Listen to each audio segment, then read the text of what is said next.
Good afternoon, ladies and gentlemen. Please allow me to welcome you back to the Peterson Institute for International Economics, whether you join us in person or online around the world. I'm Adam Posen, president of the Institute, and it's a great privilege today to welcome back a colleague, a leading public figure, and if I may say so, a friend, European Commissioner for Economic and Financial Affairs, Taxation and Customs, Pierre Moscovici. The Institute has been very fortunate not only to have had Commissioner Moscovici on several occasions, but many of his colleagues from the Commission, including the Trade Commissioner Malmström, including the VP in Economics, Dombrovskis, and we're very grateful to our colleagues at the delegation of the European Union and the United States who work with us, but especially to the leaders of the Commission, like Commissioner Moscovici, who want to engage with a knowledgeable audience in the U.S., with an audience that is engaged with and cares about Europe without crazy biases, but is still critical and aware of the challenges facing Europe. In that spirit, Commissioner Moscovici has come to us today to address the topic he chose, Europe's pivotal year. There are too many jokes to be made, all of them with a sad shake of the head. U.S. has had a pivotal year. China's about to have a pivotal year. We keep waiting for Japan to have a pivotal year. But joking aside, this is obviously a point of great political tension, and as I believe the Commissioner will argue, unresolved underlying economic tensions within Europe, within the euro area. And these must be addressed in a democratic, sustainable way to move forward. Whatever occasional outbursts come out of the White House or various parts of the U.S. administration, I think everyone here believes, and they should believe, that the transatlantic alliance, the transatlantic relationship, economic integration across the Atlantic and throughout the world is the bedrock of the peace and prosperity both the U.S. and Europe have enjoyed for the last 70 years. Whatever the faults and weaknesses and challenges that each of us face on our own and together, it is best to deal with them forthrightly and not to question the underlying relationship on which so much is built. Just one word of introduction about Pierre, who needs no introduction, but before becoming European Commissioner for Economic and Financial Affairs, Taxation and Customs, he served as France's Minister of Finance from 2012 to 2014. He is a genuine politician, having been a member of the French National Assembly from 2007 to 2012, and briefly again in 2014 before joining the Commission. He served twice in the European Parliament as a member from 94 to 97 and as Vice President of the European Parliament from 2004 to 2007. And going way back from 1997 to 2002, he was a prodigy as France's Minister for European Affairs during the transition to the euro and many other critical moves. Thank you for joining us again, Pierre. The stage is yours.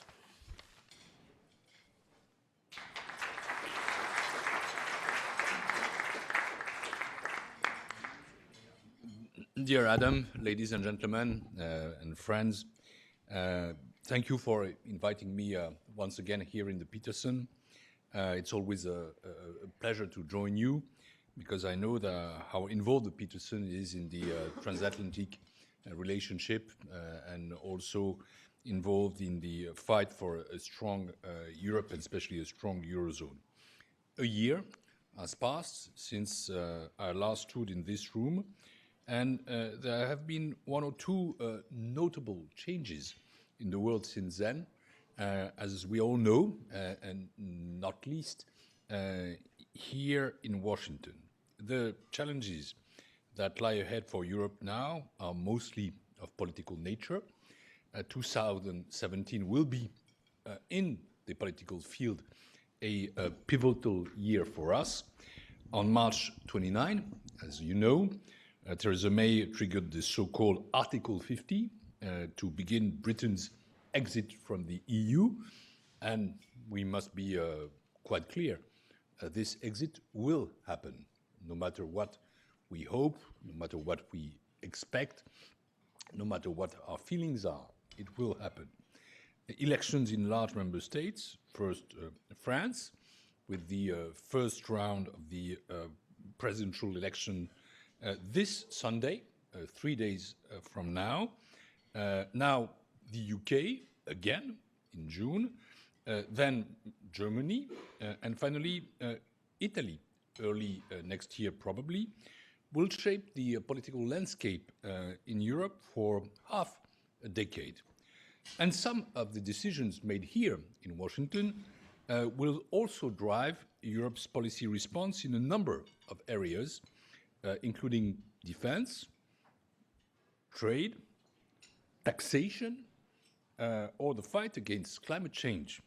Finally, there is another fact, that is that Russia has decided to move once again into a directly or indirectly aggressive stance on the foreign stage.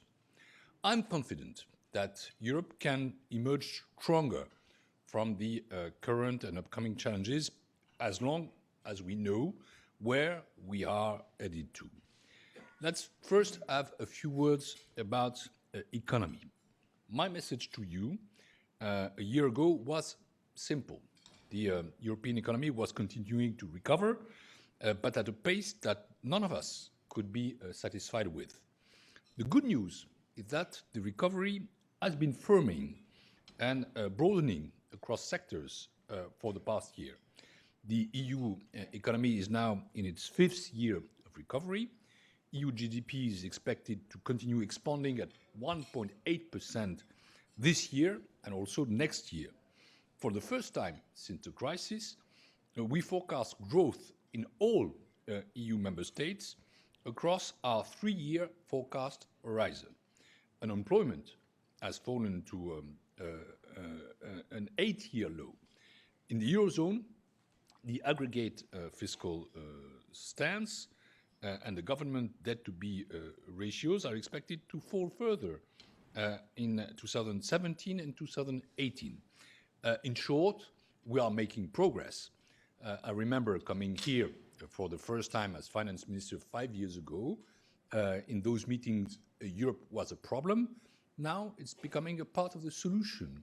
And clearly, there is a stability going there, and it's a part of the world in which people can put their confidence. But let's be clear, while our economy is strengthening overall, the picture remains highly diverse from country to country, particularly within the Eurozone. Several banks are still experiencing high levels of non-performing loans, which ultimately have a negative impact on bank lending to the economy. Investment is improving at last, also thanks to the so-called Juncker plan, but it is still too low. We have an investment gap in Europe, which is wide. Public debt level remains very high in some countries, and with unemployment still at 9.5% in the Eurozone, there is really no room for complacency, especially when we think about the fate of the youngsters in some countries inside the Eurozone. These are issues that must be taken seriously, even if, as I said, the situation is clearly improving. Now, let's move to politics or to political economy. I'm convinced that reversing socio-economic divergence in the Eurozone is the prerequisite to ensuring the stability, the sustainability of our single currency and to containing rising populism, which is, as you know, a common challenge to all European countries. I would further argue, and this is perhaps a provocative statement, that the incomplete governance of the Eurozone has produced or contributed to produce economic divergence rather than convergence between and within its members. And this divergence has in turn fueled populism, which has still its roots in economic discontent. There is cultural discontent, but the cultural discontent comes from the economic discontent. France, my home country, will go to the polls on Sunday in an election that has people biting their nails well beyond my country's borders. And it is a paradox that while the vast majority of French citizens feel a strong attachment to the single currency, over 65%, polls indicate that candidates who think that France should or could leave the euro, Marine Le Pen on the far right and Jean-Luc Mélenchon on the far left, are supported by approximately 45% of the people answering these polls. This is an indicative, mostly of the climate of anger, discontent, dissatisfaction in my country, but also on the ambivalence felt by citizens about the single currency, which is, of course, not confined to France. Let me be clear. European citizens and companies give credit to the single currency for simplifying their travels and cross-border business, and for stabilizing European economies during the crisis and fostering cross-border trade. But citizens are, at the same time, also disappointed that it has not given more of a boost to their own well-being. Because the euro is not only a monetary project, it is also supposed to be a political promise of prosperity and social fairness. And they are right, as evidenced by the fact that growth and employment have returned to their pre-crisis levels in the United States, while the Eurozone is still struggling to regain its footing.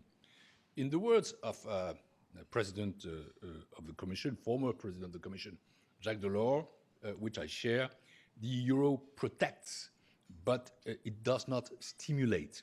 It was said more than 20 years ago, and it is still very actual.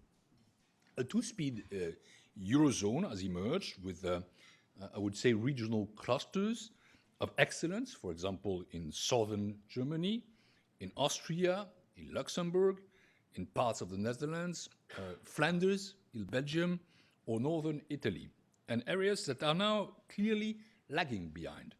The legacy of the economic crisis, I mean by that ballooning public debts, aging infrastructures, the erosion of public services, the degradation of human capital, is both pro-cyclical and unevenly distributed in the Eurozone.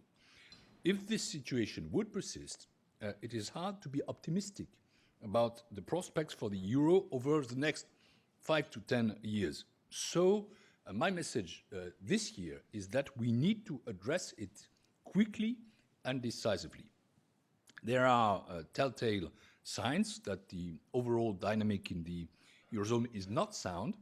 Italy's public debt is twice that of Germany. Germany's current account surplus is twice the Eurozone average. I speak a lot of Germany, sorry for that, but it is an important country there. German unemployment is half the Eurozone average. And with this economic and thus social divergence, policy preferences are also becoming more and more polarized, both within and between member states. This seems to indicate that our economic governance is not producing the right policy mix, partly because we do not have the right policy tools.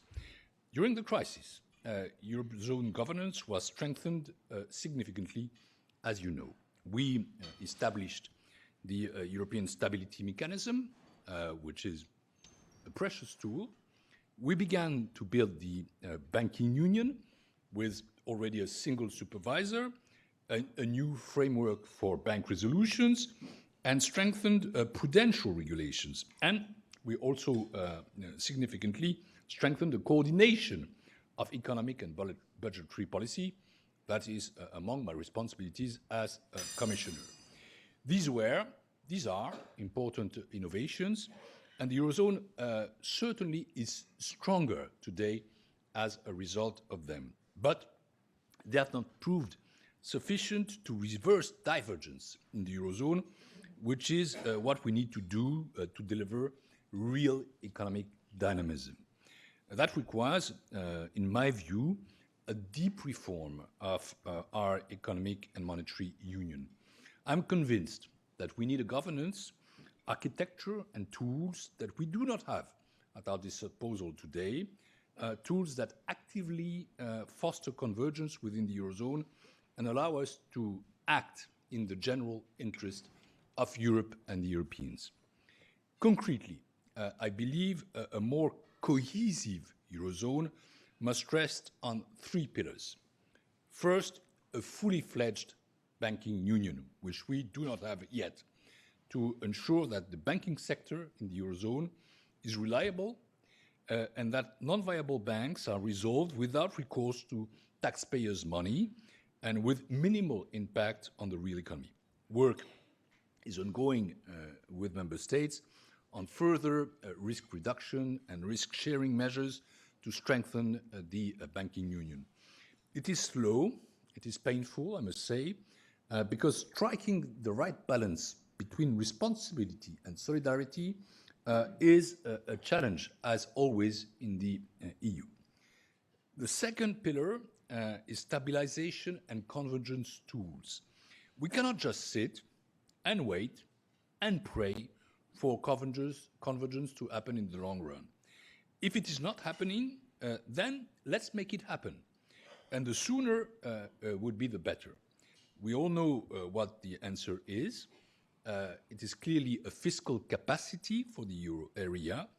Work has also been ongoing for years to refine the concept. I remember I had developments about that in 2013 as the French finance minister. The thinking today is obviously much more mature than it was in the aftermath of the crisis. It is now a matter of political choice. But we are ready to make the right proposal. And third pillar, we must enhance democratic accountability. Decisions affecting the well-being of millions of Europeans cannot be made behind closed doors, late at night, by a bunch of finance ministers or commissioners.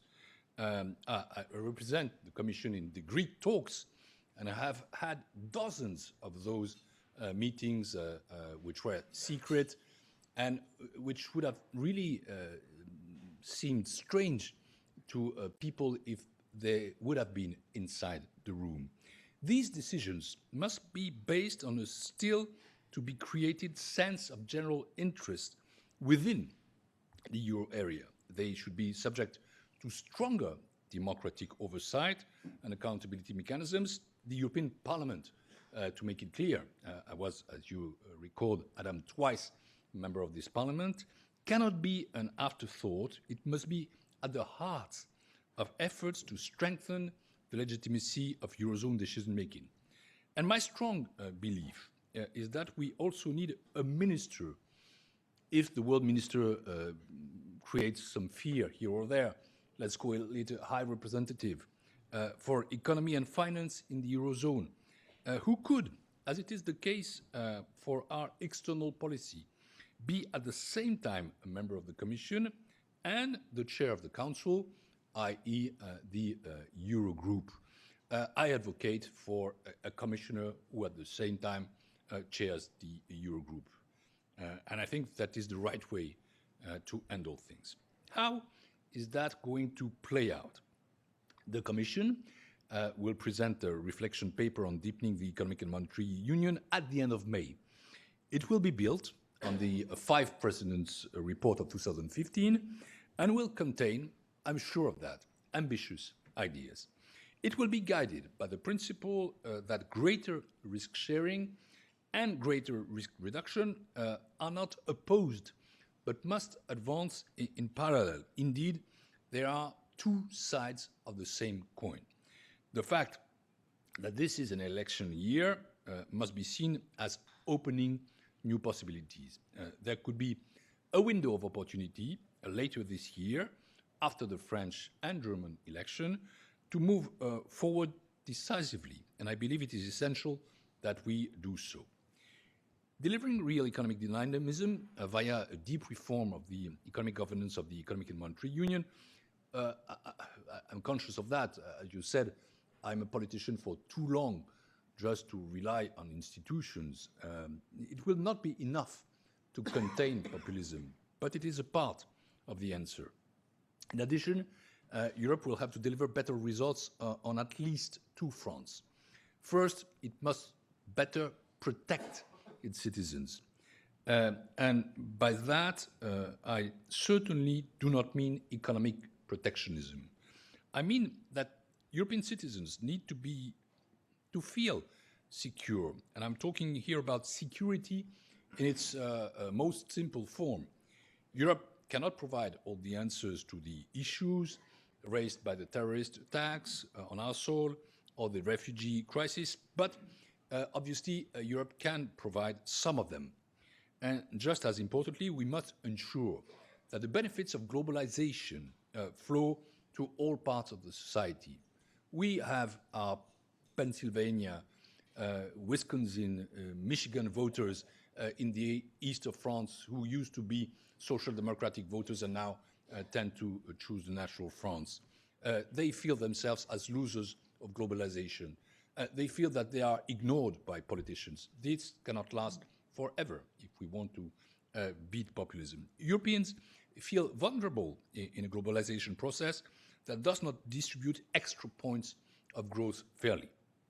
Second, the EU must become more accessible and democratic as a response to those who falsely urge voters to take back control. Take back control. This is a motto for various populists. I've discussed democratic accountability in the context of the Eurozone, but it is a wider issue. Transparency, exemplarity, robust parliamentary oversight procedures must be developed, whether we are legislating on the single market or on agriculture. Taken together, these elements may help fight the descent into populism in Europe, which is very much a political priority for the Commission as a whole, for the President of the Commission, Jean-Claude Juncker, and also for me personally. Last month, Geert Wilders' anti-Islam Freedom Party was defeated by Dutch voters who drew a line in the stand over the spread of populism in the Netherlands. But in France, Marine Le Pen, whom I'm very confident on that, won't be the next president of France. I'm sure this cannot happen. Continues to score highly in the pre-election polls, while populist governments in Hungary or Poland repeatedly deviate from European values. Populism is not the winner in Europe, but the game is not over. The pro-Europeans have not won the game, and we really need to not only win a battle, but to fight a war. I mean, ideological and political war there. Let me finally wrap up with a word on the US. The transatlantic relationship, as you mentioned, Adam, must remain strong. Both the US and the EU must remain committed to the multilateral system, to open economies and free trade, to fighting climate change, and sticking to the international agreements on this field. The Paris agreements are decisive. And finally, to rejecting protectionism. That, too, should be a part of our agenda for economic revitalization and fighting populism. The new administration here in the US has yet to define precisely its policies in a post-campaign context.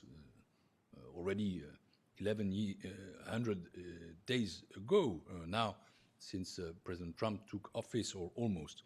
We in Europe, we are watching closely with the same objective as before, finding common ground and room for cooperation. We are attached to a number of key concepts: open societies, in open economies, multilateralism, inclusiveness, the fight against protectionism, climate change, and this will guide us as we engage constructively with the new administration here in Washington. And this is the message I will carry to Stephen Mnuchin or Gary Cohn, or in the framework of the G20 meeting, which will take place tonight here in the IMF meeting. I'm confident that we'll be able to find common ground. At least I really hope we will. Thank you.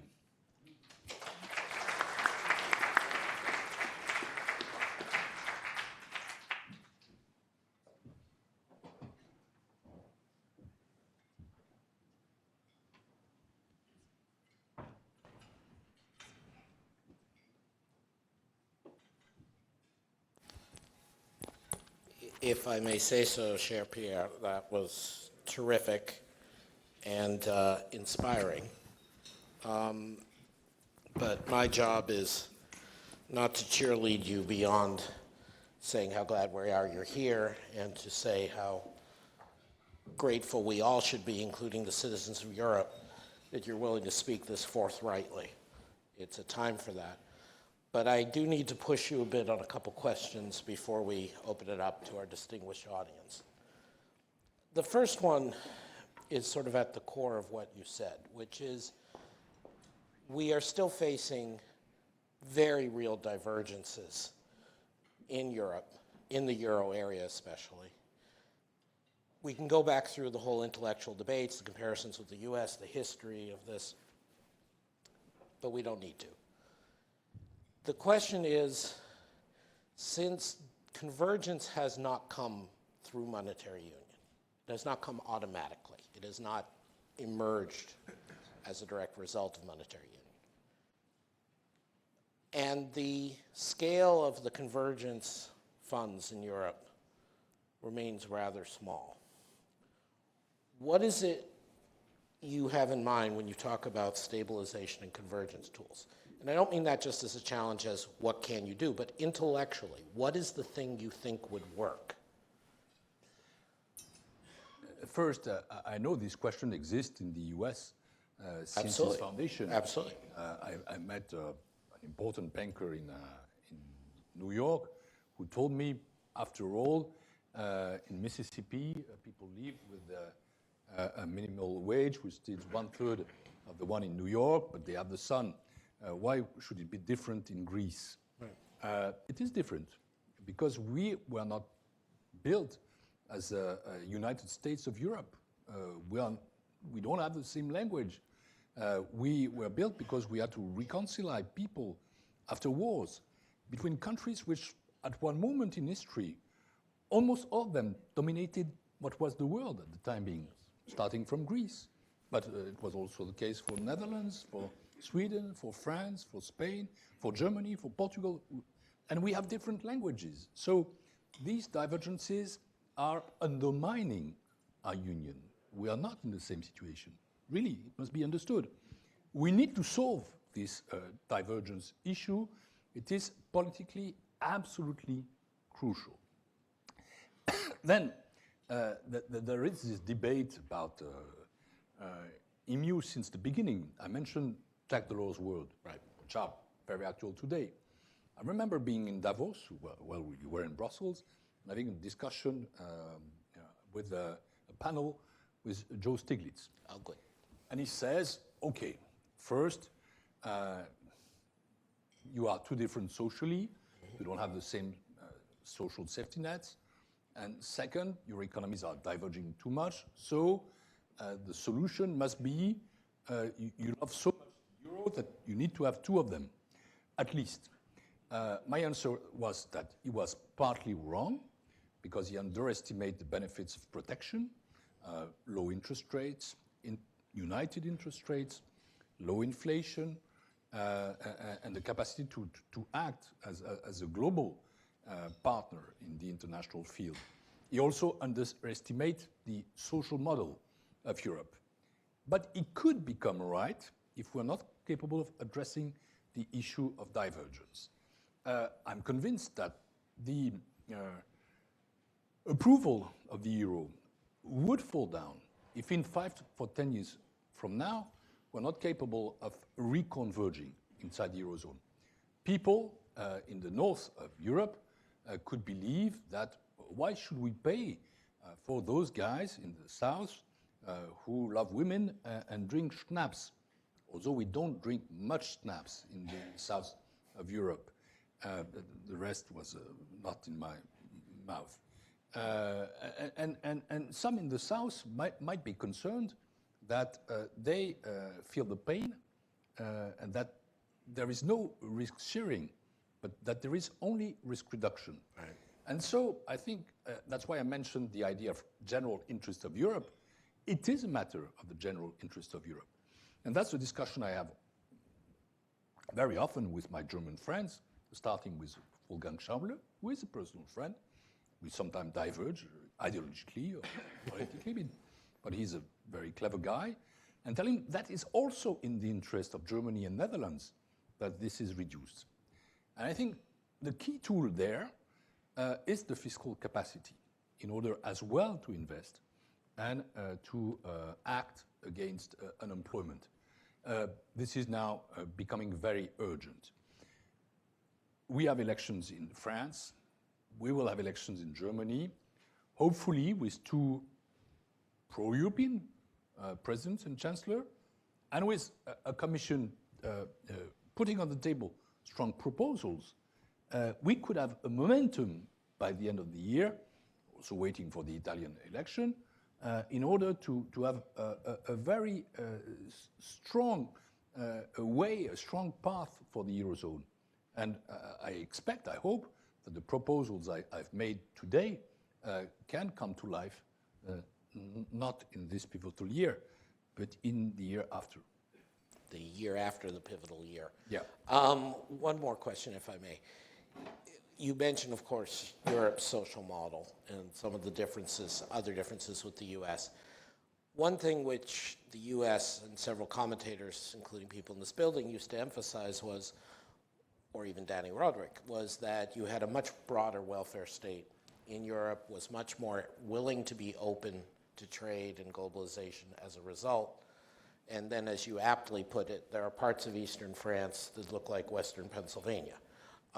People who are voting against globalization, even though they have a much better welfare state and protections than we do in the US. So if the welfare state isn't the answer, or the particular version of the welfare state isn't the answer, how should we think about making people feel they're not getting harmed? That's why I spoke so much about protection. Mm-hmm. I didn't mean protectionism. No, I understand. It means security, internal security, external security, especially against terrorism. I think also about the building of a strong European defense. Time has come. I'm talking about, yes, social protection. I'm talking about the conception of trade agreements. Mm-hmm. We need to have modern trade agreements that take on board the losers, or so-called losers, of globalization. We had very hard debates, as you know, in Europe about first CETA with right. Canada and also TTIP, which finally did not exist. But I would have advocated that CETA is a good agreement because it's a modern one. It doesn't hurt environmental, health care, health legislation. It is also opened to public procurements. So that's the kind of agreement that we need to build. The TTIP was not exactly conceived that way, so it was not an agreement. And I would extend that. We need to reflect on what security and protection, as well socially, economically, and for individual sake, means for those guys. Thank you very much. I'm going to open it up to the floor. The Commissioner has graciously said he will take on the record questions. He has a hard stop at 1:20 p.m. and we'll cut it off there. As usual here at the Institute, we ask when asking a question. I have to go to meet Janet Yellen after that. Oh, well, then that's so important. We can't interfere with that. It is. I know it is. Then I will have a meeting with Mnuchin, then another with Gary Cohn. That's my US day. You are so fortunate, I can't tell you. As usual here at the Institute, we ask people making sharp cracks or asking a question to identify themselves before speaking and to try to pretend you're asking a question to the commissioner. We have a roving mic up front with Jessica, and there's a standing mic for those of you towards the back. Jessica, right there first, please. Thank you, Commissioner, for an excellent presentation. Please identify yourself. I am Krishna Guha from Evercore Partners.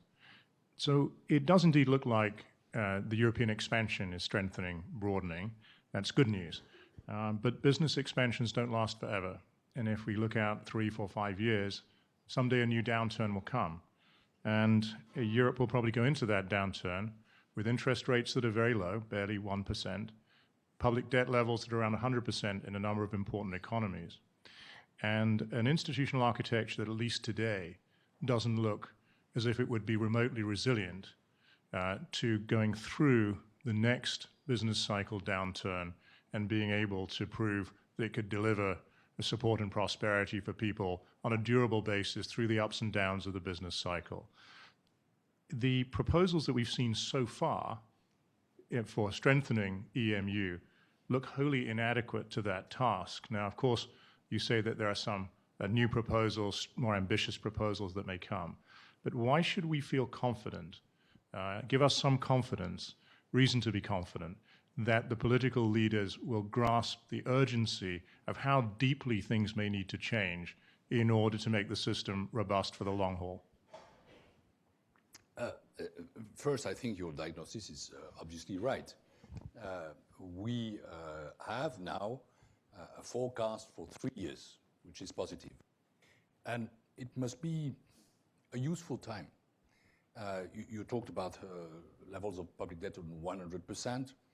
We're now at 90% and a little under 90%, and this effort must go on. It is no time to relax fiscal adjustment, not in the way we did in the past. We need to have a euro area fiscal stance, which is, in the view of the Commission, now slightly positive. It was very negative in the aftermath of the crisis. It was, and it is already neutral. It needs to be positive, but we need to reduce again our deficits. And it's high time that we build the institutional architecture and the policy tools that I mentioned earlier. So I think that when I mentioned these 3 years periods, it's the time for architects. My term as commissioner and the term of the Commission ends in November 19. And really, my hope and all my energy and my efforts will be dedicated to be ready that at the end of the term of this Commission, which, as you remember, called itself Commission of the Last Chance, we have achieved results on that. Then, what about the political leaders? First, it depends on who they are, and that certainly is not indifferent, especially in France. Again, repeat that message. But I think they must be convinced just by the general interest, because it is not a national interest to act so. The euro is a public good that we share. It's a common protection that we have. But I think that everybody must be now conscious that if we don't achieve the balance between responsibility and solidarity I mentioned in my introductory remarks, then we will have a problem, which will be the rejection of the euro. And for that, we absolutely need, in those 2 to 3 years to come, to change the balance, to complete the Eurozone. After the Brexit vote, you remember maybe that during the campaign, people said, if there is a no vote in the UK, then there will be a relaunch of the Eurozone project. That's not exactly what happened. The reaction was, on the contrary, we must not lose more members, we must not have other exits, and so we are going to work on the unity at 27. I'm in favor of that. We have a single market, we need to protect ourselves, and we need to do that at 27. But I think that this is not contradictory with a stronger Eurozone. And we need absolutely to be always conscious that the Euro project is not an economic project, but a major political project. And furthermore, the future of all currencies in Europe, except those who have an opt-out, which is Denmark, is in the euro. And so distinguishing between the two, opposing both, is a mistake. More than a mistake, it would be a fault. And this is why I fight so hard for those reforms of the Eurozone. Thank you. Could I ask you to go to the back, lady there? Yes, to go to the back mic, please. Thank you. This is Lena Argyri with the Greek Public TV. So some Europeans say that if the IMF does not participate in the Greek program, then there will be no more money for Greece. So are you confident that you can reach an agreement before July's debt repayment? And if not, have you calculated the cost to the Greek economy? I mean, if we have to wait until after the German elections? Thank you.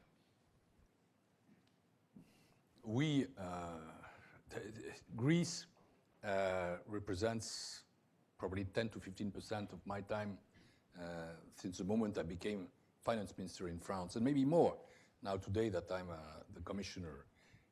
We have reached a political agreement in Malta during the informal Eurogroup. It was 2 weeks ago, and the parameters are now very clear. We need to translate that into a technical agreement. I hope that the teams of the institutions, namely the Commission, the ECB, the ESM, and the IMF, will be capable to return to Athens in the days to come, that they will work on a staff-level agreement, and that we can have a solution by the end of May. This is the timetable. And the Commission, as always, will act as, I would say, a deal maker, an honest broker in order to get there. I urge everybody to give us the capacity to conclude the second review so that there is a disbursement by this time. We must not wait. We cannot wait. But I think also that we need to have debt talks, talks on the reduction of the burden of debt for Greece. And finally, I know that there are some speculations about the IMF. There can be speculations inside the IMF. But we, the European Commission, consider, as many member states, that the IMF is a partner which helps confidence. And so we work with them. We sometimes have different views. That's not a secret. But we always try to build a consensus. And that's what we will do this time, too. I met Madame Lagarde last week in Brussels. I think she's in a very positive spirit. I met Wolfgang Schäuble in Malta, and I found him also in a much more accommodative mood. And so I would say I'm optimistic that we can deliver on that file in order to have a stronger Greece, regaining growth, creating jobs at the heart of the Eurozone. And that will be also one of my missions as commissioner, as long as my mandate lasts. My hope there is that we don't have a forced program for Greece, and that Greece enters into a post-program era and becomes just a member of the Eurozone with the success of the Euro. Thank you. Next question, please.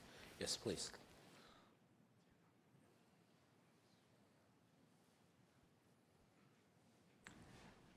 Hello, my name is Katarina Radovic and I work for Voice of America. Thank you, Commissioner, for a wonderful presentation, and special thanks for being optimistic about the future of Eurozone. But you also said that the picture remains diverse and that there are no right, or at least not all the right tools for the policy for the future of the Europe. what would be and how viable are the crisis mechanism tool in order to prevent future economic shock of having similar consequences as the shock of 2007, 2008 had in the light of, say, refugee crisis, security issues, perpetual volatility of the Balkans, where you have some members and you have possible members, candidate members, and the fact that the richer countries of Europe are afraid of having to pay periphery out of trouble. Thank you. Well, first, I will recall what I said about the policy tools, and I would say that the biggest of them, the more efficient of them, is and must be a fiscal capacity for the Eurozone, which must be a powerful tool in order to reconverge or to create reconvergence between the EU and Eurozone economies. Really, this is the key part. Then, there are other challenges that we need to be confronted to. I think about security matters, fighting against terrorism. I'm commissioner, as you recall, for taxation and customs. These are two fields which seem to be far away from the terrorist problem, but no, because you cannot have terrorism as a real threat if you don't have finances. And some tax controls and some customs control are very efficient against that. So that's why, at the same time as we build a strong Eurozone, we must, again, build a Europe of security. And that means defense, that means fighting terrorism, that means controlling our borders, that means a policy which is adapted to good relationship with our neighborhood, including Turkey, even if it is very complicated and becomes a more and more complicated partner. But we still need to cooperate with Turkey. And that's why we need to have a global view. Again, the three pillars of a Europe of the future that I hope for are first, protection, second, democracy, and third, economic effectiveness. Another question or comment? Yes, please.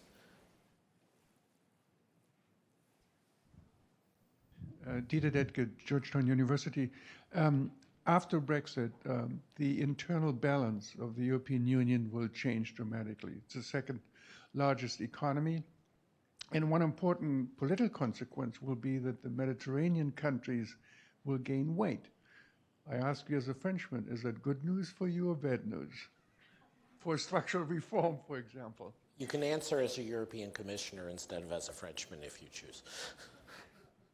I cannot distinguish between both. And France is not precisely a Mediterranean country. It is a country which has borders as well with Spain, with Italy, but also with Switzerland. I was elected in a constituency which was nearby Switzerland, with Belgium, with the UK, and with Germany. So we are in the center of Europe. That creates a charm of this country. But to be more serious, no, Brexit is by no way good news. It's not good news for the UK, it's not good news for the EU, and it will create difficulty, whatever happens. Then we'll have to define a new balance. And I would come to the roots of the European construction. What are the good things that can bring to really some progress in the European construction? It is, as always, France and Germany acting together, developing common projects and common ambition. And I hope that this will be the case after the French election and the German election. Whoever wins, if it's not Madame Le Pen, is capable of doing so in France. And whoever wins in Germany is capable of doing so. But we also need to have a commission which is inspired, which tries to have vision, and which is capable of making strong proposals. And this is why, again, it is of high importance that we deliver a strong paper on EMU by next month. But well, that's my view about it. I don't think about rebalancing because I don't want to oppose North and South, East and West of Europe. We need to build unity with a global balance. And we are a union of equals, and we must remain a union of equals. Well, on that note, on that visionary note, thank you very much, Commissioner Moscovici, for gracing the Peterson Institute stage again and giving us the constructive, not just optimistic, vision for Europe going forward. Please join me in thanking the Commissioner.